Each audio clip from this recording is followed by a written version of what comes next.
Hola a todos. Bueno, qué placer. El doctor Ricardo López Murphy del otro lado. Yo no sabía cómo presentarlo y hice un poco de memoria y me acordé de mi infancia, ¿no? De mi infancia. Ese hombre de bigotes que se llevó una campaña al hombro, que quería ser presidente. Cuando yo era chico no entendía muy bien lo que decía ese hombre. También vi que ese hombre había sido tan criticado y tan señalado por un sector del aparato político argentino. Y después crecí y me informé y me di cuenta que ese señor que está del otro lado es uno de los hombres que más preparado está para la presidencia de la República. Y que en esa vieja elección nos perdimos una gran oportunidad. Y también me di cuenta que ese hombre que era atacado por un gran sector del aparato político quiso hacer el ajuste en un momento muy difícil del país, no a la clase trabajadora, al propio sector político. ¿Cómo le va, Ricardo? Muy bien, muchas gracias por sus comentarios. Muy No, bien. por favor. Bueno, vamos a hablar de todo un poquito. Quiero que empecemos con cosas medias banales, porque también es interesante escuchar su opinión. En el medio de esta crisis que estamos viviendo, a mí me llamó la atención una noticia de estos días que fue, digo, en el medio de esta tragedia, uno cree que el Banco Central deben estar todos desesperados tratando de solucionar un poco, pero se encargan del lenguaje inclusivo, Ricardo. ¿Qué le pasa A por mí la me cabeza pareció, a a mí él? me parece una cosa, le voy a ser franco, me parece una cosa ridícula, una tontería, una cosa que no responde a las urgencias de la hora. Nosotros estamos en una crisis tremenda, Sí. parte por problemas estructurales de muchos años de un mal diseño de nuestra organización, de nuestras instituciones, parte por los últimos 10 años que Argentina no ha crecido porque ha quedado trabada por un gasto infinanciable que la ha llevado de crisis en crisis, Sí. y parte por este shock tremendo de la pandemia, que es de, si usted quiere, a nivel internacional de baja letalidad, pero ha paralizado el mundo. Ese contexto requiere que toda nuestra energía estén dedicadas, yo diría, a tres cosas, o cuatro si usted quiere. Sí.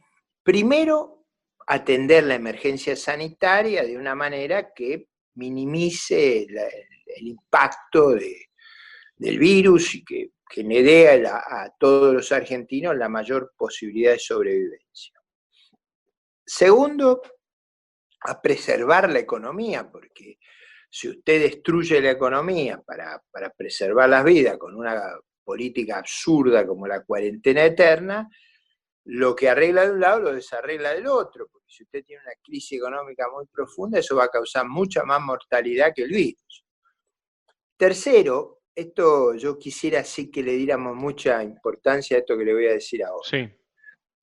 Una cuestión crucial en los países es cómo usted forma el capital humano. Lo que es decisivo para la prosperidad, pero para la igualdad también, es que el capital humano sea lo más homogéneo posible. Yo creo que una de las tragedias de la pandemia es que los chicos que iban a escuela de gestión estatal prácticamente no tienen clases, y los chicos que van a escuelas de gestión privada, digamos, de mayor ingreso, han mantenido el ritmo de clase. Eso produce un enorme distanciamiento. ¿Qué hubiera pretendido yo que hiciera el gobierno? A mí me dicen, bueno, pero si no tienen computadora, ¿cómo le da clase? Bueno, pero ¿sabe lo que podríamos haber hecho? Usar la televisión pública, los canales abiertos. En cada casa hay canales abiertos y yo hubiera dado clase a la mañana y a la tarde. O sea, por ejemplo, entre las 8 y las 10 doy para los primeros años del primario, de 10 a 12, de 12 a 14, de 14 a... ¿Qué es lo que hubiera logrado con esto? Usted hubiera logrado que los chicos que no pueden ir al colegio tengan 1 hora y media, 2 horas de clase, cosa de mantenerse, y usted podría haber reforzado el fin de semana para que tengan acceso a la televisión pública, tiene todo el mundo. El descuido que hay con la niñez en esta crisis es pavoroso. Y el cuarto tema es la seguridad. O sea, no hay libertad si usted vive en un ambiente donde está expuesto a la violencia, al asesinato, al robo permanente. Entonces, estas 4 cosas, ¿qué tiene que ver eso con esa tontería? Yo, la verdad, es que usted ve, por ejemplo, ¿qué están pensando con los chicos que no van a la escuela? Este es un tema que a mí me obsesiona. ¿Qué están pensando? Bueno, yo le digo lo que yo pensé. Probablemente no tendrá dificultades técnicas, empezar a las 8, pero yo digo, bueno, los 7, 8, 10 grados, usted digamos, en 15 horas los puede dar y los refuerza el fin de semana. Entonces, no es un sistema perfecto lo que yo estoy diciendo, pero entre nada y 12, 14 horas de clase sería muy distinto. Ricardo, usted es un hombre que conoce el poder. Y hay una pregunta que el ciudadano de a pie que está del otro lado, y le pido perdón por la palabra que voy a utilizar, a veces se pregunta cuando ve esas noticias del lenguaje inclusivo, en el Central dice, lo hacen, perdón por el insulto, lo hacen de hijos de puta o de boludos, porque no se entiende, es como que viven una realidad completamente diferente. Sí, es verdad. Yo creo que en parte es casi una suerte de locura, o sea, usted vive fuera de la realidad, o sea, vive prestando atención a reclamos que probablemente tengan alguna incidencia en la ciudad de Buenos Aires. Yo creo que en el resto del país, en el Gran Buenos Aires, el resto del país nos miran como locos. Probablemente la ciudad de Buenos Aires, con estándares de vida europeos, tenga, digamos, las cuestiones o las modas o los debates que en algunos países de Europa hay sobre estas cuestiones, pero me parece que es una cosa totalmente alejada de los dramáticos problemas que yo le estoy planteando. Le estoy planteando una tasa de desempleo que ha explotado, le estoy planteando que de las 650.000 empresas que teníamos, a lo mejor murieron 150.000, que tenemos unos problemas inmensos en materia de generar empleo y oportunidades para los jóvenes, que hemos perdido casi 4 o 5 meses de jornada escolares. Usted me dirá, lo que usted propone es imposible. Bueno, no digo que sea perfecto, yo estoy tratando de pensar algo que le llegue a toda la población. Claro. Usted tiene un chico en primer grado, en segundo grado, en tercer grado, dice, bueno, la clase para primer grado se da de 11:30 a 1, la de segundo se da de 1 a 2:30. Y ahí usted mantiene, yo estoy pensando no en los chicos de las clases altas, eso no tiene problema. Estoy pensando en los hijos de la portera, en los hijos de las personas que van a establecimientos de gestión pública. Eso sería lo que yo estaría dedicado, no a ver si van a usar la O, la A, toda esa pavada. Usted sabe, Ricardo, que otra cosa de las que no se está hablando es de las deudas de las provincias. Hay provincias que están endeudadísimas y esto parece no importar. ¿Qué visión tiene usted al respecto de esto? Sí, hay varias provincias, digamos, la que tiene una deuda muy significativa en el exterior es la provincia de Buenos Aires, que está en negociación. Lo mismo está la provincia de Mendoza, seguramente va a estar Córdoba. Hay otras provincias que tienen deudas que no van a poder negociar sencillamente, porque por las características como fueron diseñadas, claro, no tienen espacio, digamos. Yo creo que es un tema delicado, sobre todo porque fue un grave error permitirle esos endeudamientos. Yo creo que haber permitido endeudarse como loco para gasto corriente es una forma de empobrecerse. Si usted se endeuda porque se compró una vivienda, eso es entendible.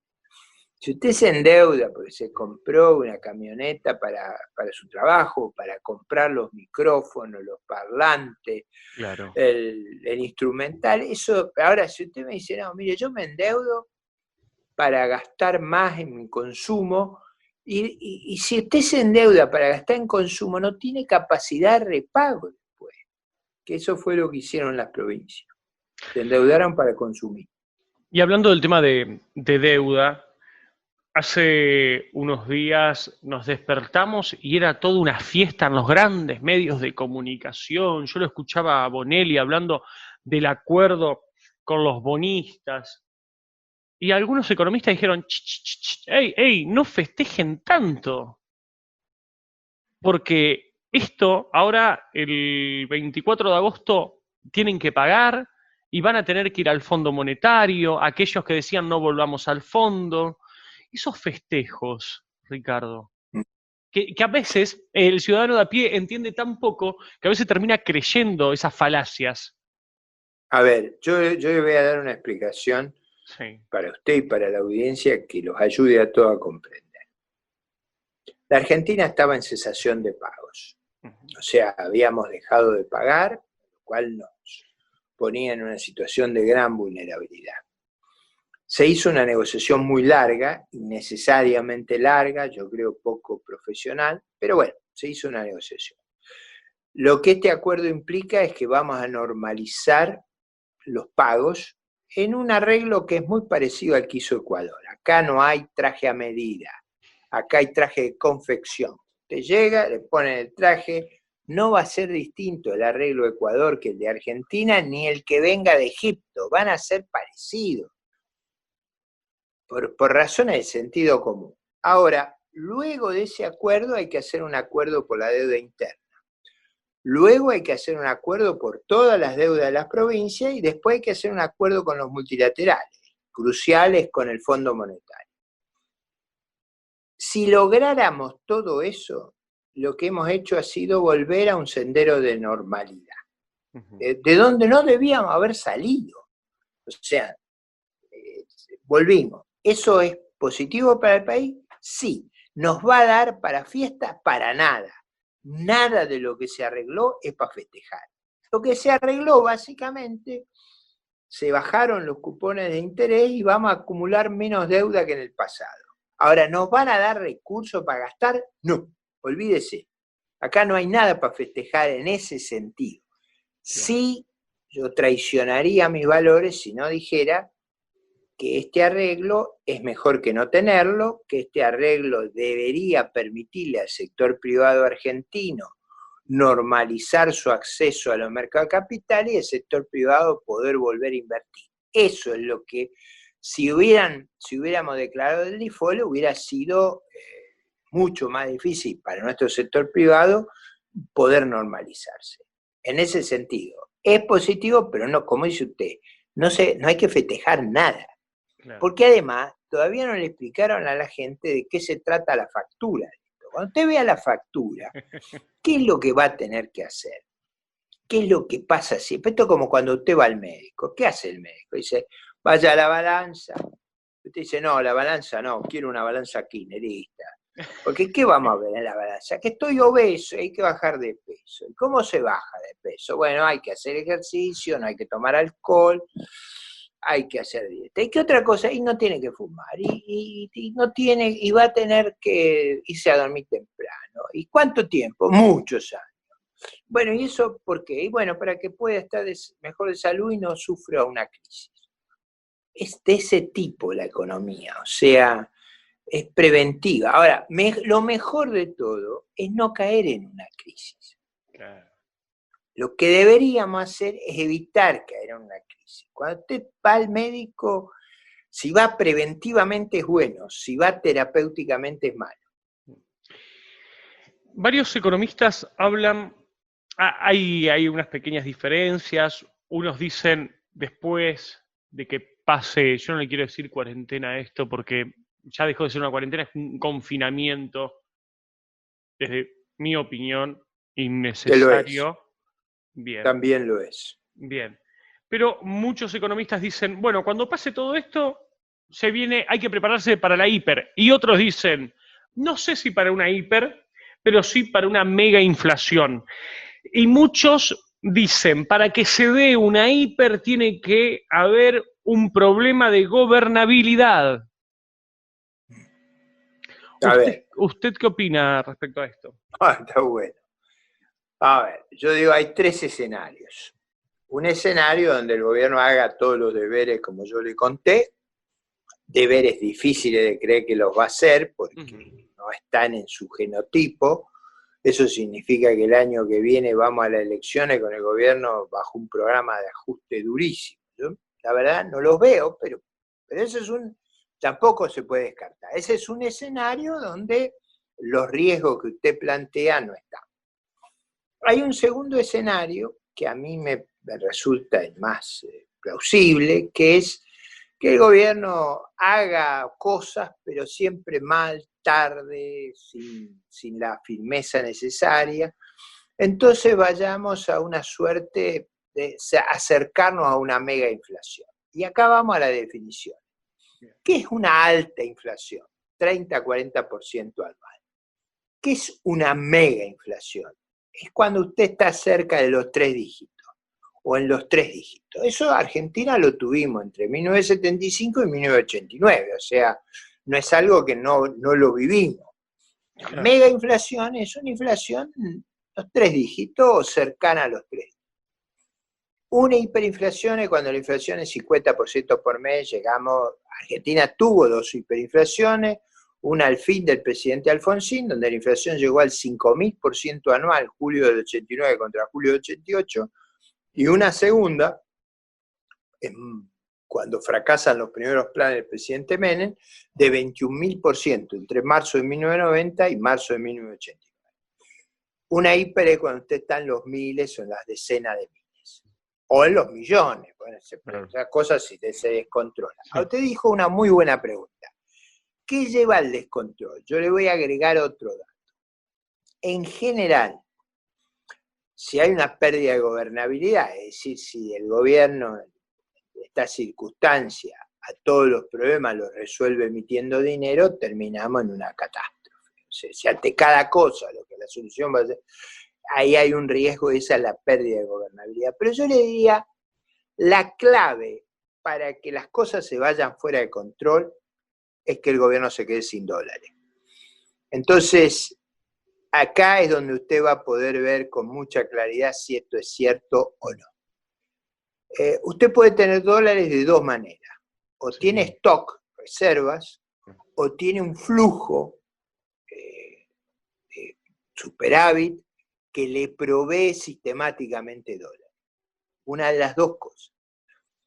Si el gobierno tiene reservas, que no las tiene muy pocas, ¿qué es lo que tiene que conservar sí o sí?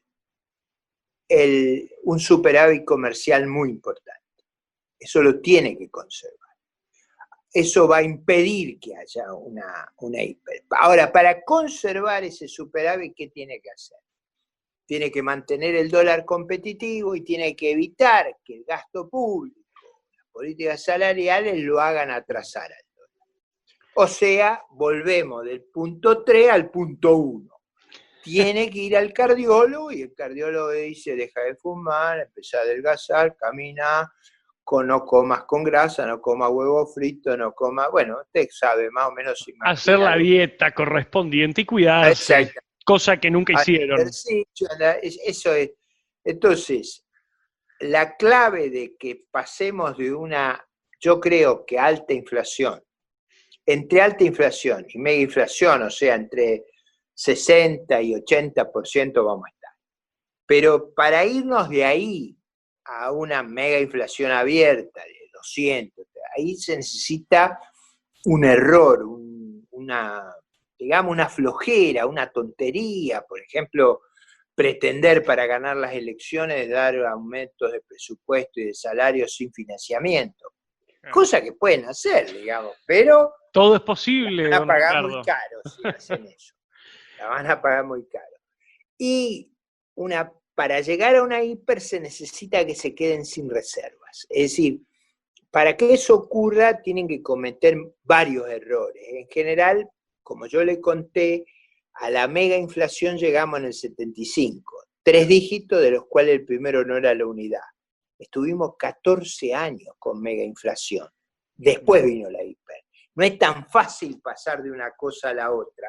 Ahora, para gente joven como usted, que no vivió esas épocas, la gente no se acuerda bien cómo era, pero yo le digo, cuando usted tiene inflaciones 10, 12% mensual, usted vive enloquecido, todos los días corriendo para deshacerse de los pesos, para tratar de comprar o bienes o moneda extranjera, y está todo el mundo pensando solamente cómo se deshace de los pesos, todo el mundo trata de postergar los pagos. Bueno, imagina, es decir, si las inflaciones altas fueran buenas, la haría todo el mundo. Los únicos que la hacemos somos nosotros y Venezuela. Es verdad. Usted en un momento hablaba de esa vieja máquina de hacer billetes que últimamente está trabajando, la redundancia, a toda máquina. Es muy común en las redes sociales que usuarios nos etiqueten a los que tenemos muchos seguidores. Ejemplo, fui al cajero, todos los billetes seguidos, la numeración de los billetes. Es algo que está pasando ahora. Eso se suma a la noticia que fue primicia del diario La Nación, que ahora el BCRA mandó a comprar billetes afuera, porque ya no tienen capacidad para imprimir acá, de 500 pesos, si no me equivoco. Sí. A ver, ¿qué es lo que, vamos a ser franco en esto? Sí. Es un disparate administrativo lo que están haciendo. El billete de 100 pesos es más o menos $7. Usted no tiene que tener billete de tan baja denominación como el billete más grande. Usted tendría que tener un billete de 5.000, uno de 10.000 y uno de 20.000. Sí, digo, porque usted tiene la inflación, usted la creó la inflación. Claro. Si usted emite, en vez de billete de 500, billete de 20.000, usted con uno hace 40 de los otros. Es costoso emitir dinero. Por lo menos ahorren no haciendo billetitos. Uno de los problemas que tenemos es que nos roban la moneda para sacar el metal de las monedas, porque vale más el metal de lo que vale la moneda.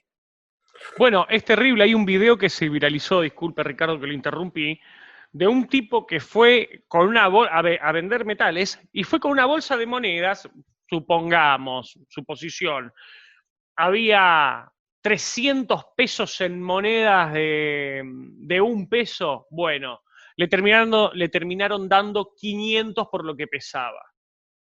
Es una Exactamente. locura, es Bueno, una locura. y esa locura también ocurre con los billetes de papel. Cuesta lo mismo un billete de 500 que uno de 20.000. Si usted pusiera en los cajeros billetes de 5.000, en la Argentina se rompen los cajeros enormemente porque usted los sobreusa. Y los sobreusa porque los tiene que recargar de billetitos chiquitos. Si usted pusiera billetes de 5.000 o de 10.000 o de 20.000, Claro. usted piense que un billete de 10.000 es como $60, no es un número extraordinario. Entonces, hacer billetes más grandes ahorra en los cajeros, ahorra en la tinta, ahorra en el papel y no tendría que importar del exterior billetes. Dígame que si no podemos hacer los billetes nosotros, una cosa, tenemos una de las fábricas, una de las imprentas de moneda más grandes del mundo. Ahora, como tienen ese complejo, ese trauma, que no quieren revelar la inflación que ellos causan, Claro. creen que poniendo billetes chicos la gente cree que no hay inflación. Es una tontería, es como diciendo, hay una sensación de inseguridad, no hay inseguridad, no, sí hay inseguridad, hay inflación, reconozca la realidad y vamos a andar mejor. Hablando de reconocer la realidad, en el medio de toda esta locura económica, lo voy a hacer pasar por algunos temas diferentes. En el medio de toda esta locura económica hay avasallamiento de los poderes, hay represión por parte del Estado, como hacía muchos años no se veía. Los argentinos muertos por manos del Estado por romper la cuarentena. Voy a dar 2 nombres, hay muchos más, ya creo que pasaron las 8 víctimas. Magalí Morales, en la provincia de San Luis, que fue asesinada porque rompió la cuarentena, fue a comprarle manteca y leche a sus hijas, a sus hijitos, y como no tenía el DNI en número par, la policía la detuvo y apareció muerta en la comisaría. Luis Espinosa, un trabajador rural, también asesinado por romper la cuarentena. Facundo, desaparecido por romper la cuarentena, lo chupó la bonaerense, no se sabe dónde está. Eso sumado al avasallamiento de los poderes, don Ricardo, no es una bomba de No, eso es tiempo, gravísimo. pero no es una Es bomba de gravísimo. cosas que se están sumando. No, es gravísimo y mire la reacción diferente de estos casos respecto a los escándalos por el caso Maldonado. Claro. Ahí usted ve la visión hemipléjica de la realidad. Cuando ellos no están en el poder son de una, digamos, puntillosidad para reclamar por estos casos extraordinarios. Cuando están en el poder, bueno, Dios sabe lo que pasó, el caso de Tucumán que usted menciona, el caso de San Luis, el caso de Buenos Aires, me parece que son muy ostensibles. Nosotros tenemos ahí un tema muy importante, que es que estas medidas disparatadas de cerrar a toda la población generan un exceso de poder por parte del Estado, y usted cuando genera un exceso de poder, inevitablemente todo se va corrompiendo. El exceso de poder corrompe absolutamente. La Y ese vieja es el frase, tema, claro. exactamente, ese es el tema más delicado que tenemos. Parte de eso ha sido posible, creo yo, como usted lo sabe muy bien, quizás porque en la batalla cultural no hemos sido eficaces para marcar, digamos, con la firmeza y rotundidad, con la resiedumbre necesaria este escándalo de tener desaparecidos y muertos en circunstancias donde los gobiernos han tenido una enorme responsabilidad. Y ese es un punto que lo tenemos que hacer. Yo, mire, le voy a confesar una cosa. Sí. Estoy tan obsesionado por la batalla cultural y me parece tan importante lo que hace usted, Gracias. que también he hecho un canal de YouTube. He hecho un canal de YouTube que se llama Ricardo López Murphy Oficial. ¿Para qué lo hago? Y desde ya invito a toda su audiencia. Sí, vamos a dejar el link en los comentarios. Para que se ahí está. Ese es Ricardo López Murphy Oficial. ¿Por qué hice ese canal de YouTube? Por en parte lo mismo que hace usted, que es librar la batalla cultural. Y la batalla cultural no es sobre las cuestiones económicas, educacionales, es sobre estas cuestiones que usted puso el dedo muy bien puesto, de por qué hay esa simetría de trato. Cuando el señor Maldonado no aparecía, era un escándalo el país. Cuando el señor Espinosa, cuando Magalí, cuando el de la provincia de Buenos Aires, Facundo, esos no son ciudadanos equivalentes.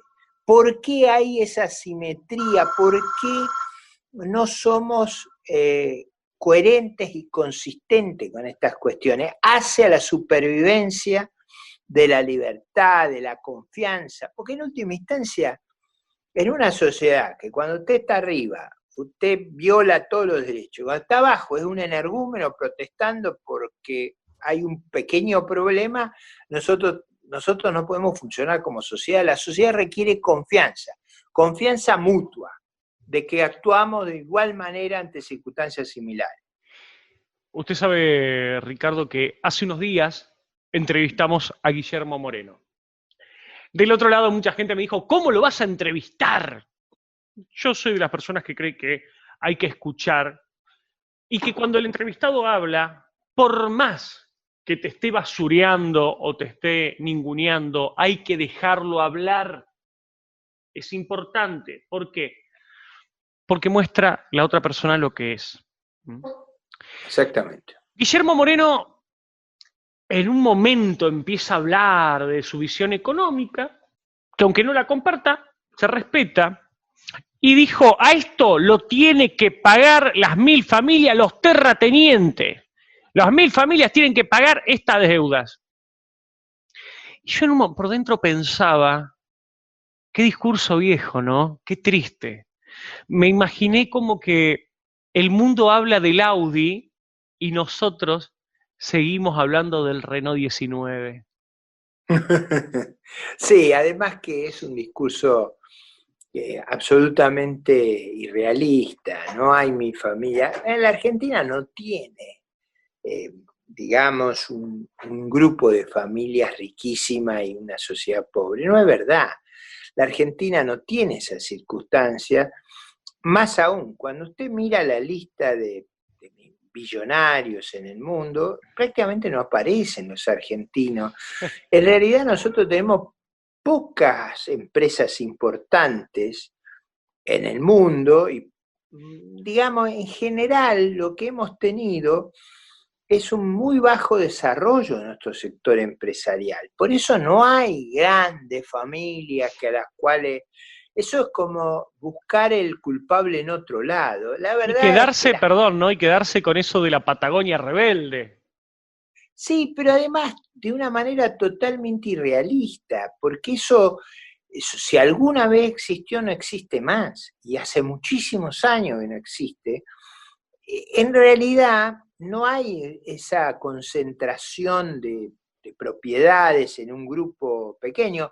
Revise usted el catastro de Córdoba, el catastro de Santa Fe, el catastro de Buenos Aires.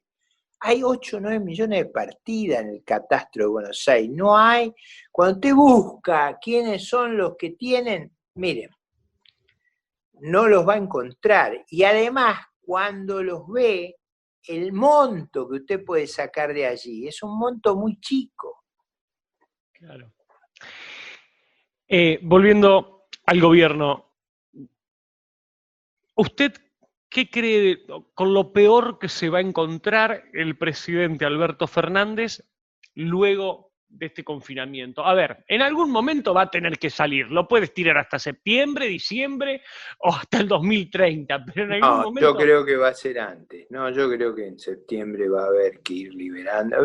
Yo creo que los hechos se va a ir liberando casi con consentimiento o sin consentimiento. Ahora, se va a encontrar con una sociedad mucho más pobre, porque la caída de la actividad ha sido muy grande, sobre todo por la cuarentena, por el confinamiento, como dice usted. Se va a encontrar con una economía con grandes dificultades. Deben de haber desaparecido 150.000, 200.000 pymes. Piense usted todos los restaurantes, los pequeños hoteles, los lugares de esparcimiento, todo eso, los negocios de venta de ropa, todo eso ha estado en una crisis, pero formidable. Entonces usted va a tener problemas muy serios en la sociedad y va a necesitar crear las condiciones para que con esfuerzo, con iniciativa, el sector privado puede intentar salir. Yo lo que estoy seguro, eso sí se lo puedo decir presto con toda claridad, sí, es que el Estado no tiene los recursos para hacer la salida, o sea, no va a tener los recursos, porque el Estado, los recursos del Estado provienen de dos cosas, los impuestos, y es muy difícil recaudar impuestos si el sector privado está muy bajoneado, golpeado, o el acceso al crédito, y crédito no tienen, entonces el Estado no va a poder, no tiene de dónde sacar. Sí es cierto que si le damos las condiciones, la iniciativa privada se las va a rebuscar, de adentro y de afuera para comenzar a salir. Y probablemente, primero con exportaciones, con inversión, con empleo, va a ser una sociedad mucho más pobre de lo que fue. Y si lo entendemos y actuamos con responsabilidad, nos vamos a ir recuperando. Y si somos inteligentes y no perturbamos al sector privado, nos vamos a recuperar rápido. Ahora, dejando un poquito el gobierno, porque ya sabemos, y tanto se ha escrito y tanto se ha hablado, vayamos a los liberales. los referentes del liberalismo, de las ideas, de la libertad, ¿cómo están los diferentes grupos, los diferentes referentes del liberalismo, cómo están trabajando ante esta realidad? A ver, vamos a ser claros, en cara al año que viene que hay elecciones. Sí, probablemente todos ellos somos muy rebeldes, no somos dóciles, o No, sea, claro. usted piense que nos hemos pronunciado contra un Estado omnipresente, que nos ha agobiado impuestos, a regulaciones, a prohibiciones. Entonces está en la naturaleza de estos liderazgos la no docilidad, la rebeldía, la búsqueda de un camino propio.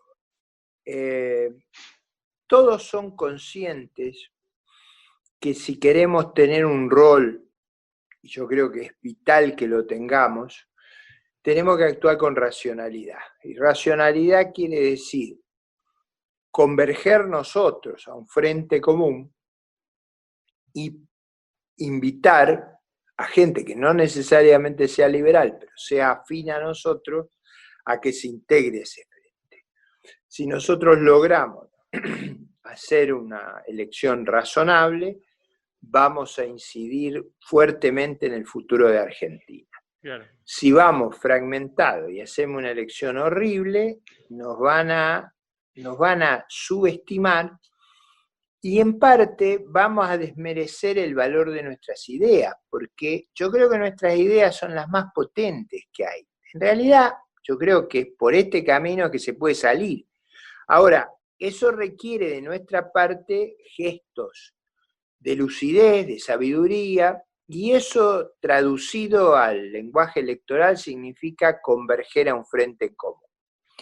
Yo espero, y trabajo para eso, persuadir a todo el mundo que entre marzo y mayo del año que viene podamos constituir un frente lo más amplio posible, con liberales, con no liberales, pero afines a nosotros, que nos permita darle una alternativa a la sociedad frente al gobierno con el cual estamos fuertemente enfrentados, pero también al gobierno que fracasó en el turno anterior. Entonces, creo que es muy importante que actuemos con sabiduría y lucidez yendo a un frente en común.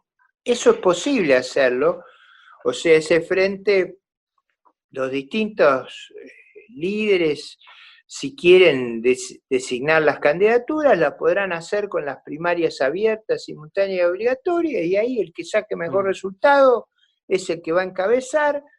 Si le predicamos a todo el mundo la competencia, usémosla primero para nosotros. Tal cual. Claro. Hablando... ¿Cómo, doctor? Tenemos que dar el ejemplo, o sea, nosotros tenemos que dar un ejemplo de sensatez, de respeto, de saber valorar el resultado, de no quejarnos si perdemos, es decir, saber tomar con gallardía, con sabiduría el tema, y si lo hacemos bien, probablemente podamos hacer una contribución muy grande a nuestra sociedad. Yo creo, eso sí, se lo he dicho a todos, en esto hay una discrepancia y no se la quiero ocultar. Yo creo que en el 21 tenemos que competir, pero en el 23 tenemos que converger a una gran coalición republicana, con nuestra bandera, pero dentro de una gran coalición, porque a mí me parece que el gobierno K y la Cámpora tienen que terminar en el 23. Esa es mi prioridad. Bien. Que este gobierno termine en el 23. Y hablando de esa unión para el 2023, hace un par de semanas un medio nacional hablaba de que hay charlas, que esto no significa nada, simplemente charlas, con algunos dirigentes de Cambiemos. ¿Es así, doctor? Mire, yo hablo con todo el mundo y es público y notorio mi argumentación, que yo reconozco, en el 21 está todo el mundo de acuerdo de ir a un frente de los nuestros y afines. Les cuesta más la idea de tragar sapo en el 23. Pero bueno, yo digo, entre el sapo de tener que hacer un acuerdo, donde vamos a debatir un programa y vamos a pesar según cómo nos vayan las elecciones. Si nos va muy bien, en una de esas la conducimos la coalición Claro. opositora. Va a depender de cómo nos vaya. Pero seguramente va a ser una coalición como son en Alemania. El Partido Liberal Alemán ha formado parte de todas las coaliciones de la posguerra con una gran coherencia.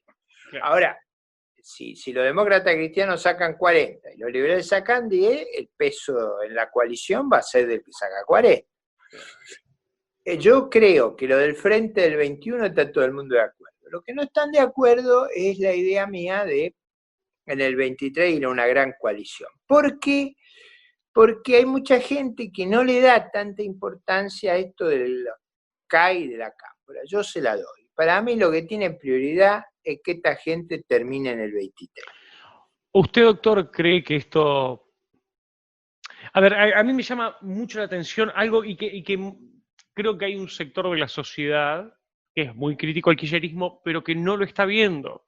Es la primera vez que, no sé si decir peronismo, para mí el peronismo ya no existe más, ese monstruo de 1000 cabezas que usa una remera con la cara de Perón. ¿Usted cree que esto puede ser el fin de lo que se conoce como kirchnerismo? A ver, estamos hablando de un gobierno que no sabe hacia dónde va, con una interna muy fuerte que tiene el presidente. Yo creo que el presidente está peleando más con su propio partido que con la oposición. La oposición creo que lo está apoyando mucho más que su propio partido. Y además, sí. Sí, yo creo que ellos armaron una coalición básicamente para aprovechar la debacle del gobierno anterior, el fracaso del gobierno anterior. No armaron un plan de gobierno. Cuando usted ve cómo llegaron, usted ve el nivel de improvisación que tienen, ¿no? Y es verdad, el peronismo histórico que conocimos no está más. Es decir, están los K y la Cámpora, esos son los que gobiernan hoy. Parte del peronismo del pasado está en Cambiemos, o sea, cuando usted mira a Pichetto, a Ritondo, a Santilli, a Labull, todos eran peronistas, o sea, vienen de ahí. Yo creo que en realidad la clave acá es si los K se aferran y se afirman en la elección para hacer un régimen hegemónico e indesafiable como el que tienen en Santa Cruz, o si logramos ponerle freno. Eso para mí es lo decisivo. Si logramos ponerle freno, si en el 23 se gana y se logra organizar el país de una manera más sensata, más racional, después tendremos tiempo los liberales de ir machacando sobre lo que más nos gusta y sobre lo que creemos que es el mejor camino. Si ellos logran consolidar un gobierno hegemónico, ni nosotros, ni los centristas, ni los conservadores, ni los socialdemócratas van a poder decir pío. ¿Está? ¿Cómo está viendo usted en estos últimos 2-3 años los jóvenes que ven las ideas de la libertad, del liberalismo, se han empezado a despertar y han empezado a ver con buenos ojos eso? Y está la batalla cultural que muchos jóvenes dan en las redes, pero todavía falta el barro, ir a los barrios, meterse. ¿Cómo ve usted a la juventud? No, yo lo veo una cosa extraordinariamente valiosa y creo que no hay que subestimarlo. Yo creo que ha habido una explosión de estas ideas y creo también que hay un esfuerzo de comunicación cultural enorme. Cuando yo le digo, ¿por qué hice el canal de YouTube? Yo nunca había hecho estas cosas. Claro. ¿Por qué Ricardo López Murphy Oficial? Porque eso me ha permitido poner los videos de 20 y pico de años. Presto, yo puse los videos de 20 y pico de años. Usted imagínese si pusiéramos los videos de Alberto Fernández. Un día dice una cosa, otro día dice otra.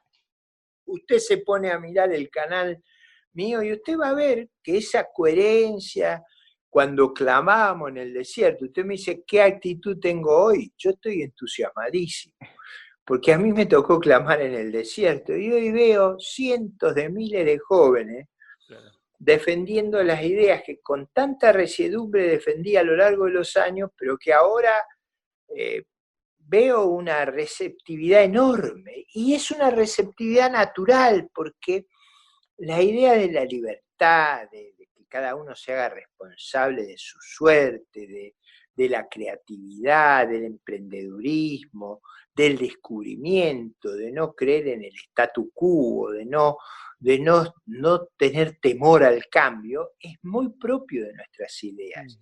Y es natural que la juventud vea que esa defensa de la libertad es también una defensa de la igualdad, porque la verdadera posibilidad que hay en las sociedades es que haya igualdad ante la ley, para que no haya privilegios, para que no haya lo que quieren hacer con la reforma judicial, un tribunal a medida de Cristina, que encuentre que las pruebas irrefutables no son pruebas.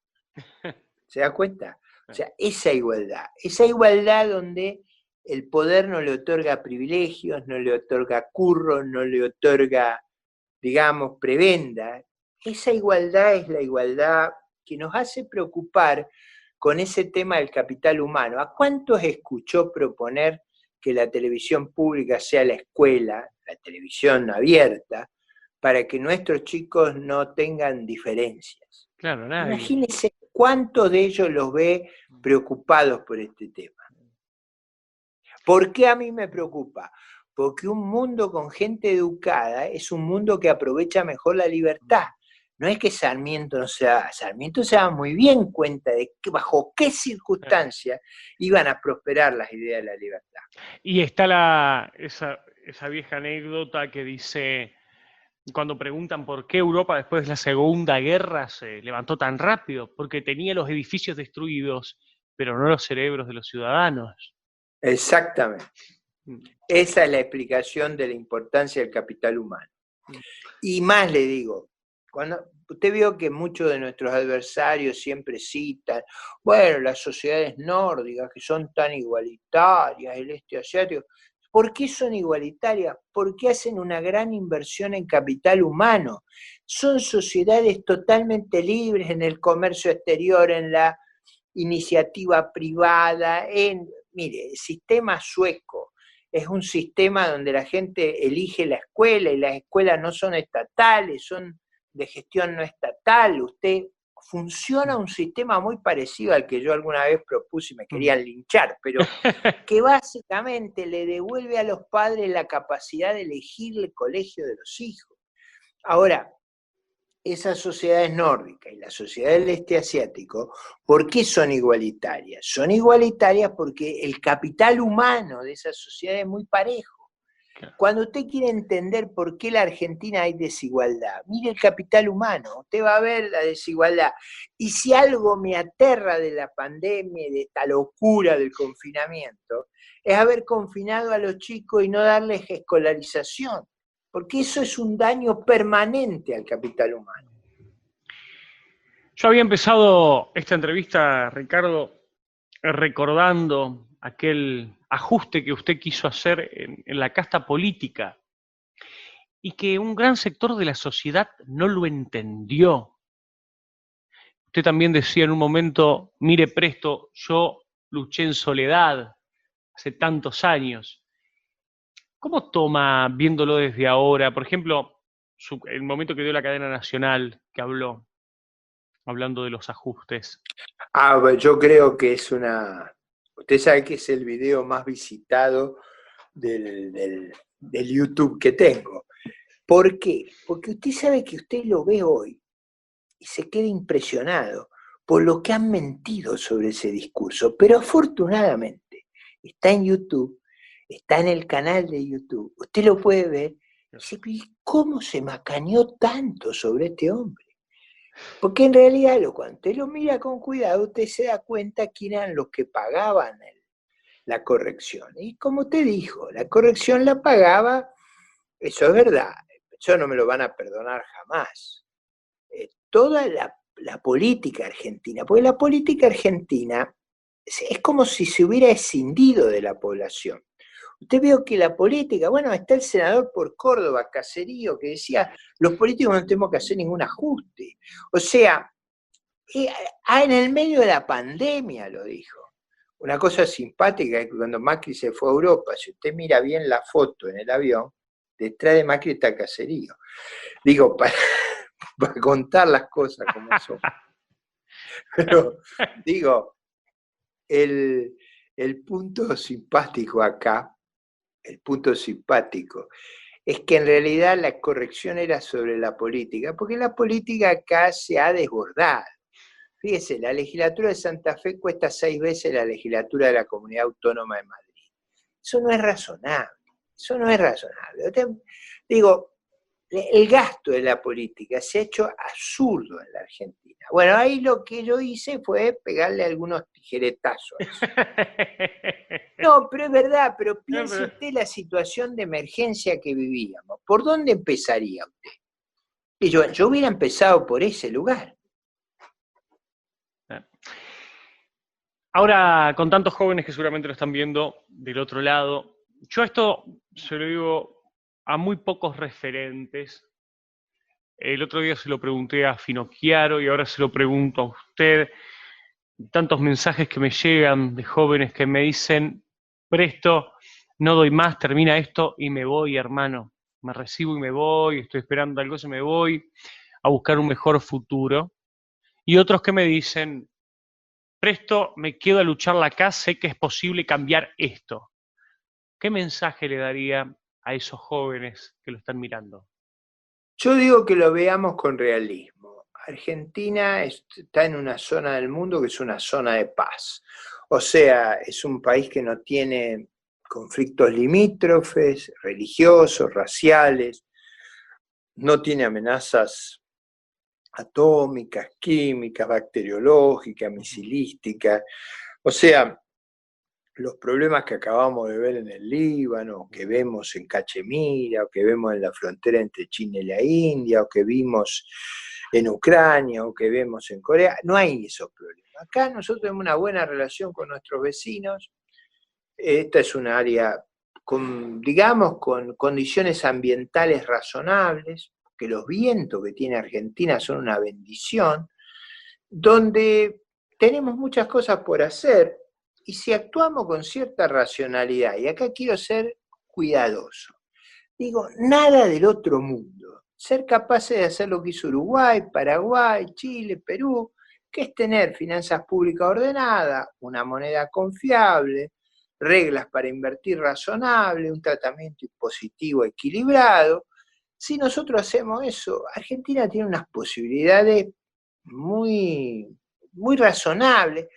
No es que no hemos hecho macana, hemos hecho muchas, la política se ha hecho patológica, ha llegado a gastos desmedidos, hay que corregir eso, pero yo diría, entre otros lo va a tener que corregir este gobierno, porque no hay tiempo para que lleguemos nosotros. Esto va a haber que hacerlo a fin de este año. Claro. Y entonces yo creo que por primera vez un gobierno populista va a tener que enfrentar el saneamiento de la situación. Y ahí vamos a ver, ahí es donde tenemos que actuar con lucidez, porque no tenemos que hacer lo de, ¿se acuerda lo que conversábamos en Maldonado, Magalí, Claro. donde usted cuando está de un lado dice una cosa, cuando está del otro dice todo lo otra. contrario? No, Claro. yo creo que nosotros, cuando hagan las correcciones que tienen que hacer, lo que nosotros debemos decir, nosotros lo haríamos de manera diferente. Usted vio lo que yo dije. ¿Qué hubiera hecho usted en la pandemia? Bueno, yo hubiera hecho en la pandemia varias cosas. Jamás hubiera confinado a toda la población por este tiempo. Hubiera hecho una cosa muy parecida al Uruguay. ¿Qué más hubiera hecho? Bueno, hubiera tratado de dar clase por la televisión abierta a todos los chicos de la República para que ninguno se rezaguen. ¿Qué más hubiera hecho usted? Hubiera hecho un esfuerzo enorme de corrección del gasto estatal para no sobrecargar de impuestos de emisión monetaria a la sociedad. A ver, ¿eso qué hubiera significado? Hubiera significado una mejor perspectiva.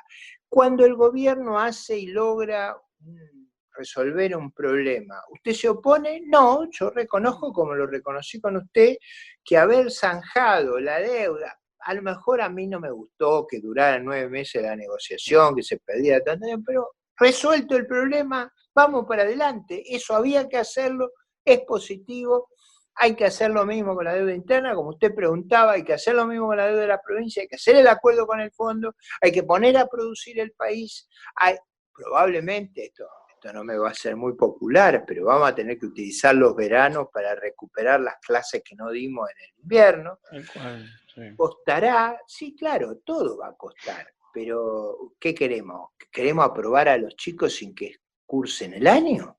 Porque la solución alternativa es que pasen de grado simplemente por un acto del príncipe. Entonces yo digo, no, enfrentemos los problemas tal cual son, démosle una solución, y cuando ellos ofrezcan un camino, nosotros ofrecemos una alternativa.